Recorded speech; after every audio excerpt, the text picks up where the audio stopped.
مضرب، اي مضرب بقى مهما كان. ممكن قوي يبقى مضرب البيض العادي اللي هو المضرب الكهربائي، يعني مش لازم ابدا يكون عجان.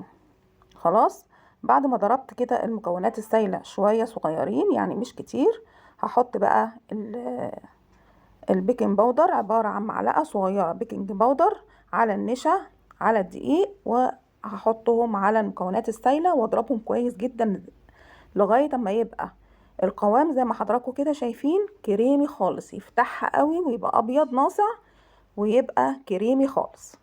خلاص، معايا هنا صينية مقاس 26، لو عايزة تعمليها في مقاس 24 هتبقى اعلى شوية من اللي انا عملتها. بس طبعا هو الكيكة كده هي يعني العلو بتاعها حلو قوي.